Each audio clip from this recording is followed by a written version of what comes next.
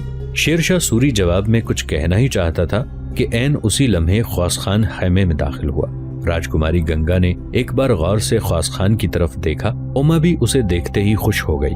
خواص خان جس وقت خیمے میں داخل ہوا، شیر شاہ سوری نے اپنی جگہ سے اٹھ کر اس کا استقبال کیا، آگے بڑھ کر اسے گلے لگایا، اس کی پیشانی چومی، پھر کہا، خواص خان میرے بیٹے، میں تجھے بنگال کا شہر گوڈ فتح کرنے پر مبارکباد دیتا ہوں۔ خواص خان کہنے لگا، شیر شاہ میرے محسن، میں بھی آپ کو روہتاس فتح کرنے پر مبارکباد دیتا ہوں۔ اس کے بعد شیر شاہ سوری نے خواص خان کو پکڑ کر اپنے پہلو میں بٹھایا اور کہنے لگا، دیکھ خواص خان میرے بیٹے، تیری آمد سے پہلے میں گنگا اور اوما سے تمہارے متعلق ہی گفتگو کر رہا تھا۔ میں نے ہر کرشن کے سارے اہل خانہ کو آزاد کر دیا ہے اور راجکماری گنگا کو تمہاری لونڈی بنانے کا عہد کر لیا ہے۔ اب یہ تمہارے حوالے ہے، چاہے اسے اپنے پاس رکھو چاہے آزاد کر دو۔ پھر شیر شاہ سوری نے راجکماری گنگا کی طرف دیکھتے ہوئے کہا، راجکماری گنگا، یہ خواص خان ہے جس کی میں تمہیں لونڈی بنا رہا ہوں۔ اس کا نام پہلے صاحب خان تھا، لیکن صاحب خان سے میں نے اسے ایک نیا لقب دے دیا ہے اور اسے اب خواص خان کہا جاتا ہے۔ یہ اب صرف میرے لشکروں کا سالار اعلیٰ نہیں، میرا بیٹا بھی ہے۔ یہ روہتاس کی جنگ میں شامل نہیں تھا، یہ ابھی ابھی بنگال سے لوٹا ہے اور بنگال کا مرکزی شہر گوڈ فتح کر کے آیا ہے۔ اس کے بعد شیر شاہ سوری نے خواص خان کی طرف دیکھتے ہوئے کہا، خواص خان میرے بیٹے، میرے خیمے کے پہلو میں حسب معمول تیرا خیمہ نصب کیا جا چکا ہے۔ راجکماری گنگا کو ایک لونڈی کی حیثیت سے میں تیرے حوالے کر چکا ہوں۔ تو تھکا ہارا ہے، ابھی سفر سے لوٹا ہے، جا اپنے خیمے میں جا کر آرام کر، میں تیرے ساتھ بعد میں تفصیل کے ساتھ گفتگو کروں گا۔ اب تو راجکماری گنگا اور اس کی باندی اوما کو بھی اپنے ساتھ لے جا، اس لیے کہ گنگا اب تیری لونڈی ہے اور اوما چونکہ راجکماری گنگا کی باندی ہے، لہذا یہ بھی اس کے ساتھ رہے گی۔ اب بیٹے تو جا کے آرام کر۔ اس کے ساتھ ہی خواص خان اپنی جگہ سے اٹھ کھڑا ہوا اور خیمے سے نکلا۔ گنگا نے منہ سے کچھ نہ کہا، وہ بھی چپ چاپ مڑی اور اوما کے ساتھ خواص خان کے پیچھے پیچھے خیمے سے نکل گئی۔ شیر شاہ سوری کے خیمے کے بالکل ساتھ ہی خواص خان اپنے خیمے میں داخل ہوا۔ اس کا خیمہ بھی وسعت میں بالکل شیر شاہ سوری کے خیمے جیسا تھا، اور جو ضروریات کا سامان شیر شاہ سوری کے خیمے میں تھا ویسا ہی خواص خان کے خیمے میں بھی تھا۔ اس وقت خواص خان اپنے خیمے میں داخل ہوا، راجکماری گنگا اپنی باندی اوما کے ساتھ اس خیمے کے دروازے پر آ کے رک گئی۔ خواص خان اپنے خیمے کے وسط تک گیا، اس کے بعد اس نے مڑ کر دیکھا، راجکماری گنگا اور اوما دونوں دروازے پر کھڑی تھی۔ خواص خان تھوڑی دیر تک عجیب سے انداز میں دونوں کو دیکھتا رہا، پھر کہنے لگا، دیکھ گنگا، یہ میرا خیمہ ہے اور تجھے شیر شاہ سوری نے میری لونڈی بنا دیا ہے۔ اب تو اس خیمے کے دروازے پر کیوں کھڑی ہے؟ اندر آ، اس خیمے پر تیرا حق ہے۔ اس دروازے پر کھڑے ہی کھڑے راجکماری گنگا کہنے لگی، دیکھ خواص خان، اب جب کہ وقت اور حالات مجھے تمہارے حوالے کر چکے ہیں، شیر شاہ سوری نے بھی مجھے تمہاری لونڈی بنا دیا ہے، تو بتا اس خیمے میں مجھے کیسے اور کس حیثیت سے زندگی بسر کرنا ہوگی؟ خواص خان نے تھوڑی دیر تک راجکماری گنگا کے اس سوال کا کوئی جواب نہ دیا۔ وہ بڑے غور سے گنگا کو دیکھ رہا تھا۔ اس نے جائزہ لیا کہ اس سمے گنگا بیچاری پیڑ پر چپ چپ بیٹھے اس پنچھی کی مانند اداس اور ویران تھی جو رات اندھیرے، بارش، کیچڑ میں شاید راہ بھول گیا ہو اور نہ جانتا ہو کہ کس سمت پرواز کرنی ہے۔ اس کی غزالی آنکھوں کا احساس زمین کے میلے بدن جیسا ہو گیا تھا، جسم کی ہریالی روٹ گئی تھی اور چہرہ سوکھے پیلے پتے کی مانند ہو چکا تھا۔